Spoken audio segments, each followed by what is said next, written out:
particular, I am referring to the actions of Senator Ronaldo Bato de la Rosa. Allow me to discuss this detail, Mr. Chairman. Senator Bato de la Rosa action of participating as a member in a proceeding where he is named as one of the individuals involved in the implementation of drug war did not produce meaningful results, but rather cast doubts on the integrity of the whole process.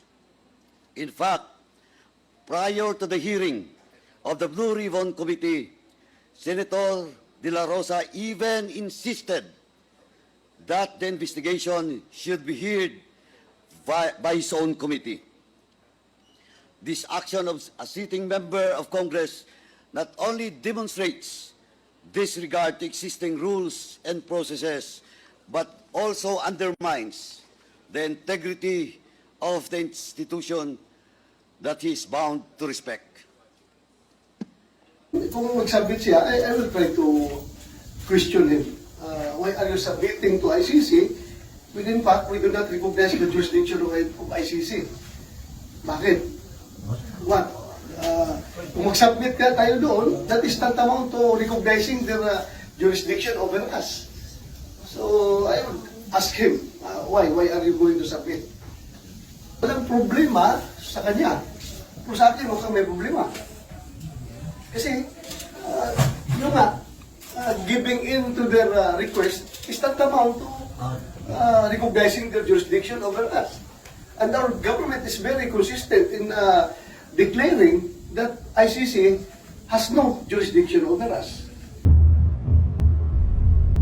Of widespread abuses during the Duterte administration's war on drugs. Thus, a significant question has arisen regarding the safety of these witnesses and what they stand to gain from their cooperation.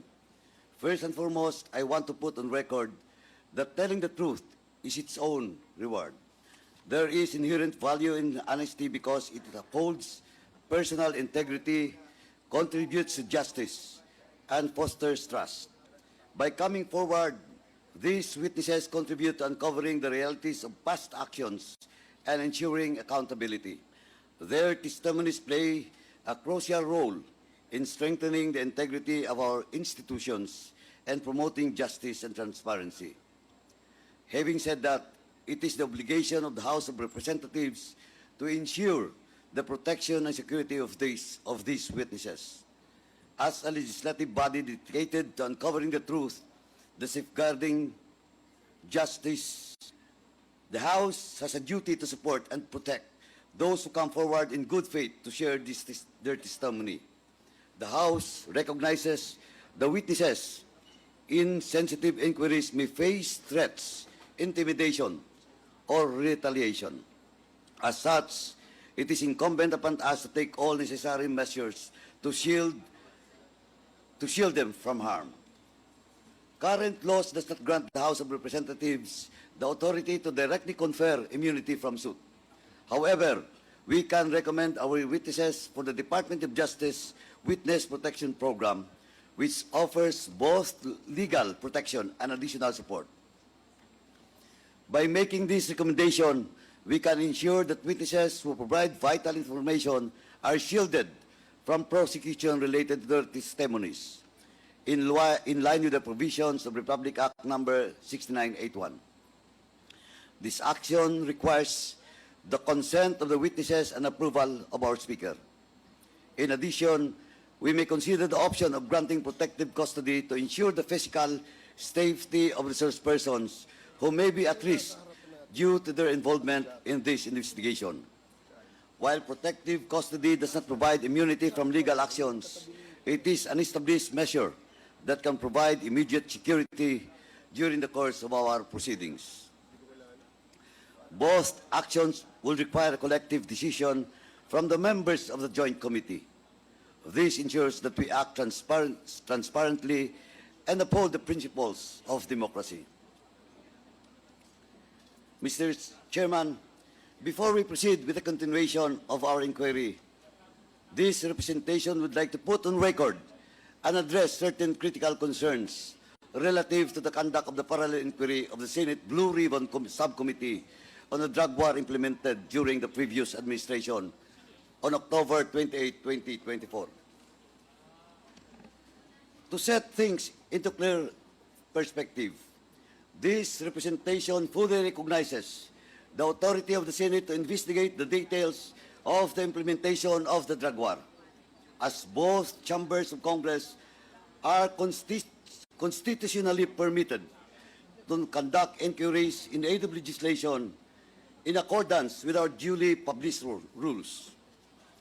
However, while the authority of the Senate will never be put into question, what is particularly concerning is the seeming disregard for proper courtesy and lack of impartiality by a member of the subcommittee.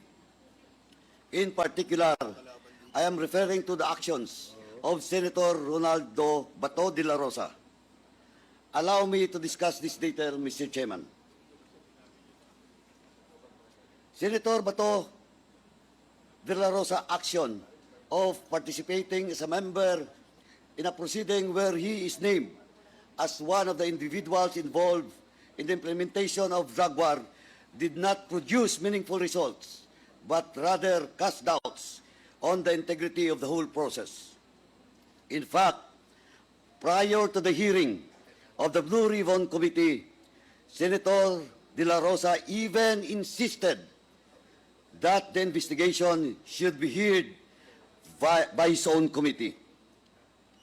This action of a sitting member of Congress not only demonstrates disregard to existing rules and processes, but also undermines the integrity of the institution that he is bound to respect. Kung sa simula pa lamang ay gumamit na siya ng impluensya, ano pa ang aasahan natin sa kanya sa mga gaganapin nilang pagdinig? Hence, he should have been mindful that his presence in the hearing as a member of the panel would compromise, if not invalidate, the whole proceeding. Hindi naman pwedeng ikaw ang mag-imbestiga sa iyong sarili. Clearly, this is conflict of interest on his part. At the very least, he should have inhibited from the proceedings and instead offered himself as a resource person so as not to influence and intimidate the other guests. Unfortunately, the Honorable Senator failed to observe this. Even after the hearing, Senator Bato continued to conduct himself in a manner contrary to what is expected from a member of Congress. Asked about his comment on whether he was part of the Davao hit squad, whose existence was confirmed under oath by former President Duterte during the subcommittee hearing, Senator De La Rosa downplayed the same, claiming that the former president was just joking and there was no death squad to speak of. Now begs the question, why would a committee member defend and even interpret a clear statement made by a resource person in a congressional hearing? The confirmation by the former president needed no interpretation, much less from a member of the panel who investigated the same. If you would ask me, it is as if the Honorable Senator came to the defense of the former president while seeking to exonerate himself from any liability. This is further highlighted by his recent statement that he will be objecting any action of the Senate regarding the submission of records to the ICC. The Honorable Senator's recent actions are truly disappointing, Mr. Chairman. We are conducting these inquiries in order to fill the legislative gaps and address problems that necessitate immediate solution. In doing so, we also want to ascertain the truth about the abuses and other acts related to illegal drugs, POGOs, and EGKs. Mahirap man ang hamon sa atin na palabasin ang katotohanan. Sa palagay ko ay napagtatagumpayan natin ito. In closing, this representation wishes to remind our honorable senator to observe courtesy and fairness in conducting his official responsibility as a member of the Senate instead of resorting to other means so as to discredit the efforts